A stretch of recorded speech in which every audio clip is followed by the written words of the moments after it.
So who's your team in this year's Super Bowl? We have two Montana kids playing for the Seahawks. And do you have any special plans? You know, it's a great Montana story. We've got, of course, a Seahawk from Montana State and a Seahawk from the University of Montana.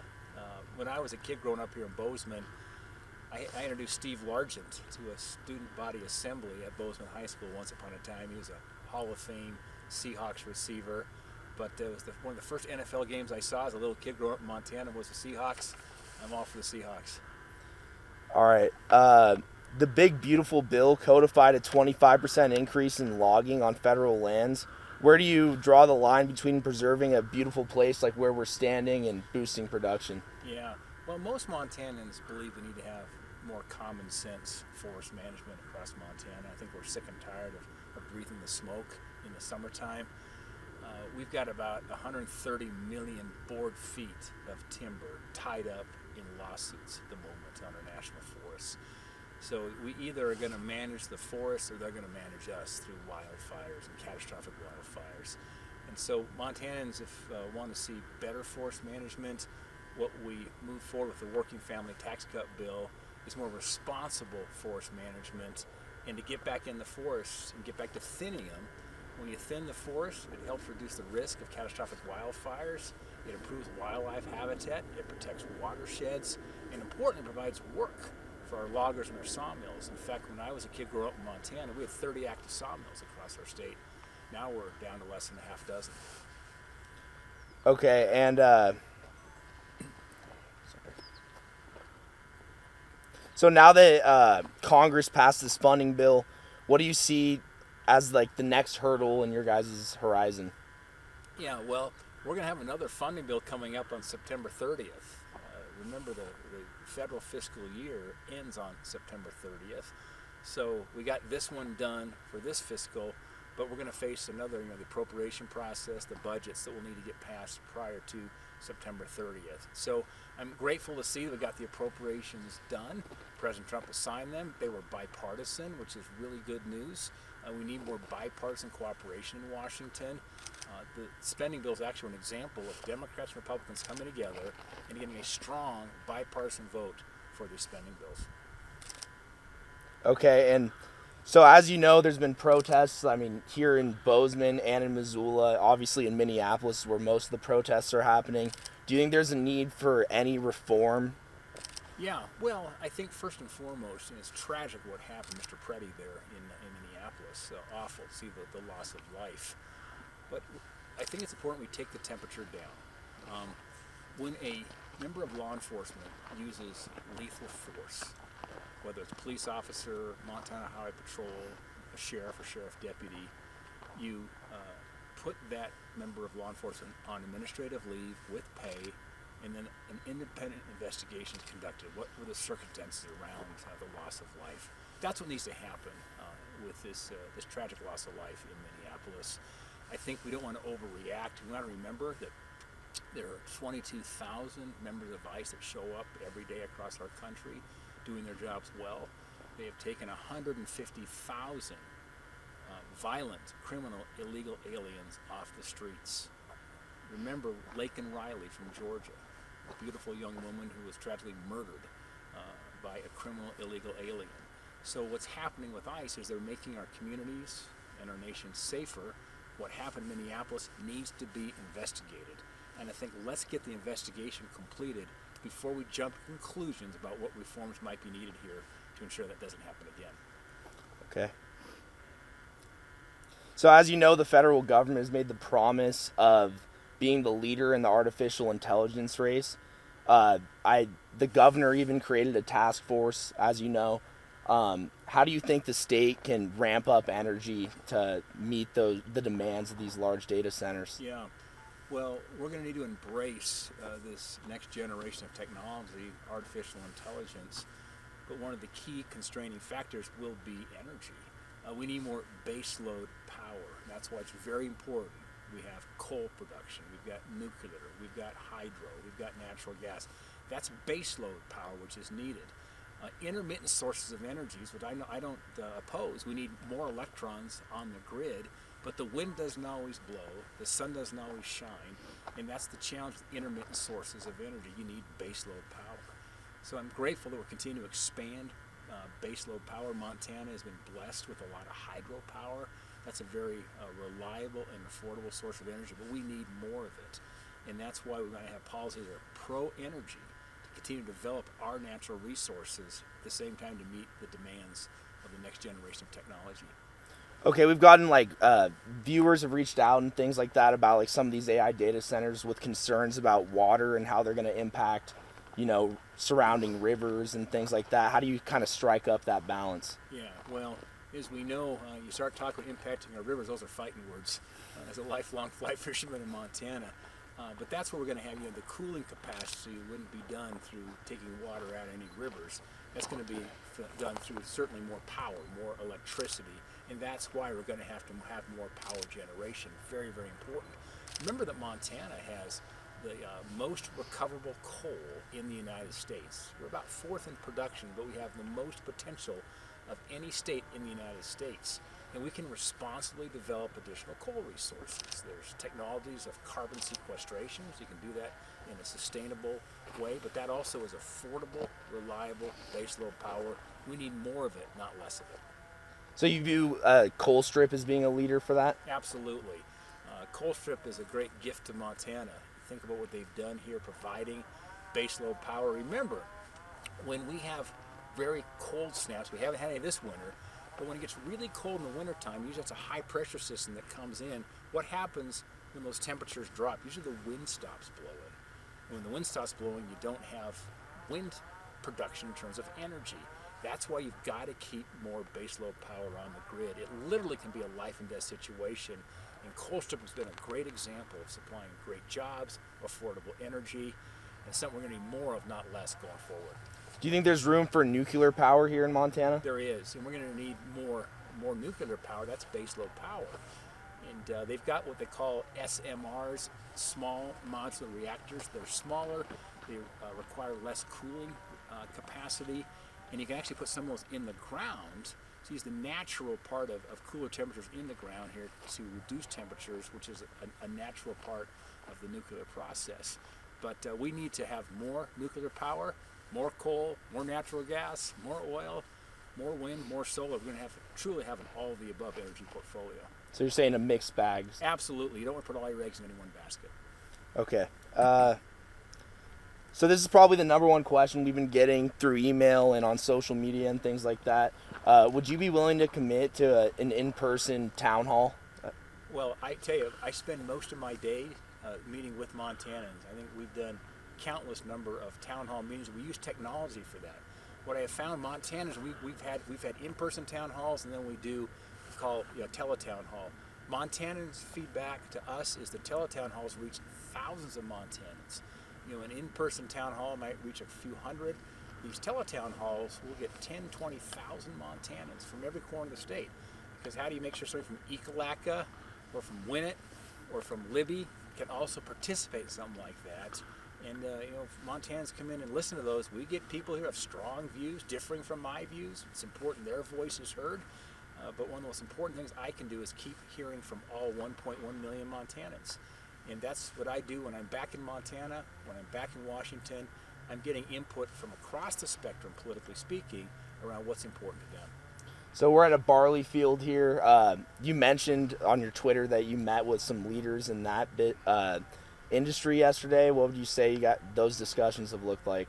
Yeah, two key messages from the barley growers I heard across Montana. And those are some of our Montanans from the smallest communities in our state coming to Washington. And that's one of the great parts of Montana is Montanans get direct access to their elected officials.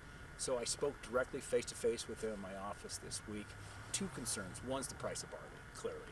It's a commodity. It is at the mercies of global prices. The prices right now are very low. They're beyond break even. They're losing money right now in barley and wheat production. Number two is the price of fertilizer. Their input costs keep going up. We've seen significant increases in fertilizer costs. And then third, of course, is fuel costs. Good news is fuel costs are coming down, but the fertilizer costs are still high. We're working on some issues of getting better access, some tariff reductions perhaps, but we also need better access to international markets. That's why I was in India 2 weeks ago. Why was I in India? It's the most populated country in the world, 1.4 billion consumers. That's why we need access to that market for our pulse crop growers here in Montana. They're the number one consumer of pulse crops. We're the number one producer of pulse crops here in Montana in the United States. And when you think about the fact 95% of the world's consumers live outside the United States, it's access to these global markets. It's going to be key for our producers here in Montana to be successful and to continue to pass their operation on to the next generation. It's all about access to international markets. When you were over in India, were you discussing oil over there too? We did. We talked directly to the Indian government about their increase in dependency on Russian oil. And that was one of our real pinch points in our discussions is they started buying cheap Russian oil. Well, we want them to stop buying cheap Russian oil because it's propping up Putin in his war in Ukraine. So one of the agreements that was made between Modi and Trump this past Monday is they're going to be working now to wean themselves off of Russian oil because sadly, when the Russians are selling their oil, that's fueling Putin's war engine to keep the fight going in Ukraine. Okay, so we previously reported in Missoula, Canadian credit card spending has declined 20%, and in Whitefish as much as 25%. What's your message to these communities that rely heavily on tourism in those areas from Canada? Well, Canada is a great trading partner. In fact, it's Montana's number one international trading partner is Canada. It's even bigger than tourism. We've got a strong ag flow going back and forth. We're very grateful. I think our northern border is Canada. There's a lot of countries around the world that would be thankful if they could have Canada as their neighbor. We've got to keep working on ways to reduce the tariffs, reduce both tariff and non-tariff barriers between Canada and the United States. I'm committed to keep fighting for that. I have relationships with the various premiers of the provinces of Canada. They're great friends, they're great allies, and we've got to turn this around because I know so many of our border communities there in the northern part of the state depend on Canadian tourism as well as agriculture. Timber too, right? Well, then you've got some issues with actually some of the soft lumber issues with Canada, and that can be a problem because they sometimes can undercut our timber production here in Montana in price. That's actually a pinch point with the Canadians. We just want to make sure we have a fair and level playing field so that our timber producers can compete. Okay. So we've seen a trend since COVID of Montanans getting priced out of their communities. And, I mean, what's your plan to keep Montana affordable for Montanans? You know, I grew up in the housing business. My dad was a home builder in the Gallen Valley since I was a kid. I spent a lot of summers working on construction crews, building houses, putting myself through college at Montana State. I've watched this from going back in the 70s, 80s, all the way to where we're at today. Look, number one, we've got a supply and demand problem. There's just more demand right now for housing than there has been supply, whether it's buying or renting. So we need more supply coming on the market to help take those prices down. Number two is we've got to find ways to lower the price of materials that go into housing. It's important we have lower oil prices, more U.S. energy production. That's why we have to have more timber production on our national forests. That's a way to lower the cost of building materials. But it is a problem. It's the number one issue I hear from Montanans across the state and communities, especially the communities that are growing, places like Missoula, Billings, and Bozeman, and Kalispell, Helena. But we're hearing it everywhere. Nobody in Montana seems to be immune from increase in prices and increase in property taxes. So Trump signed an executive order, I think about a week ago, about banning, these big corporations like BlackRock from buying out housing. Do you think that's going to help? I think it's a great move. I support what he's doing there. To think about the Montana family that wants to buy their first home, and they're competing against a deep-pocketed Wall Street private equity investor. To me, it's unfair for that family. There's plenty of opportunities for these Wall Street investors to go make money. They should stay out of the housing market and allow the average families in Montana to be able to buy that first house versus competing against Wall Street. Okay, so, I mean, the Super Bowl feels like a time where, if you don't like the football, you're there for the commercials, maybe the snacks, whatever it is. But what I'm trying to say is it feels like a time where everyone, comes together, everyone gets along as a nation. What's your message as a U.S. Senator in a time where we feel the political climate's so divided? Yeah, Well, stay off of social media. That's one thing. That's why it seems to be a really hot place right now in America that I think gets overheated most of the time. But I tell you, we have to remember that we've had even more divisive times in our nation's history. I mean, we lived through a civil war back in the 1800s, and it's time to try to take the temperature down. There are many more things that unite us as Americans that divide us, especially true here in Montana. And I think it's important to remember that despite what you see on TV, what you hear on the radio and see on social media, the relationships between members of Congress is actually in pretty good state. I have great friends who are Democrats in the United States Senate as well as the U.S. House. There's a lot more civility than I think people probably imagine. The hot moments in Washington tend to make the greatest hits to drive ratings up on media. If the truth were told, most of the time it's very civil discourse and quite congenial between members of Congress. I wish they could see more of that. And we need to come together here. We live in the greatest country in the world, and here in Montana, the greatest state in the United States. We have many, many things to be thankful for. We are the envy of the world. As I travel around the world promoting Montana ag products, I'm just reminded when you come back home, this is the greatest country, and every country I go to wishes they were more like America. Okay, so like when you're negotiating for like a spending bill, something like that, what do those talks look like? Yeah, well, I mean, it's where you got to find some common ground, and thankfully on these spending bills, we actually got bipartisan cooperation. If you look at these most recent spending bills that were passed, signed by President Trump, strong bipartisan votes, Democrats and Republicans supporting. I support them. I know you're always going to have a few folks that vote against everything, but I don't want to see a government shutdown. I supported those bills, and they're good bipartisan outcomes. Okay, an important one. How do you think? What do you think about Coach Houck retiring? Oh gosh, well, I don't think most Montanans know that my dad and Coach Houck's dad were fellow Marines back in University of Montana days, and that's Bob Houck Sr., and they were Sigma Chi's together back in Missoula once upon a time. My mom was pregnant with me, put my dad through school at the University of Montana while he was drilling on the weekends with Coach Houck's dad, Bob Houck Sr. So we've known the Houck family a long time. Of course, he had Butte Roots and Big Timber, and then, of course, Coach Houck's most known there of being in Missoula. Coach Houck's a friend of mine. We've had some back and forths about our dads. He had a great run at the University of Montana. I know it sounds like he expressed some concerns what's happening right now in college athletics. I share his concern. I think most Montanans do. What's happening with the transfer portal and NIL. But just congratulations to Coach Houck for absolutely an amazing legacy. It's tough to win. He won most of the time. Of course, he had two tough losses here with Cat Grizz games, but he had a wonderful legacy there in Missoula, and truly, the Daines family wishes the Houcks the very, very best. Okay, so there was a lot of speculation, like on other outlets and stuff, that some of these universities are going to lose funding, federal funds for research. I did a story at the University of Montana, and they're saying they're getting less grants, but more money for those grants. What kind of federal funding for research is this administration and the federal government prioritizing? Well, I think what they did early on is they looked at, they looked very carefully at different programs here and try to make sure that we really were following the mission statement of the universities here and making sure that it was something that was not politically generated, but something that's actually going to fulfill the mission of the university. But you can see research funding in virtually across the board has been met, it's been increased. Very important for me as a graduate of Montana State University, a land-grant university. 3 of our 4 kids went to Montana State. Our oldest son went to Colorado State. These are all land-grant schools.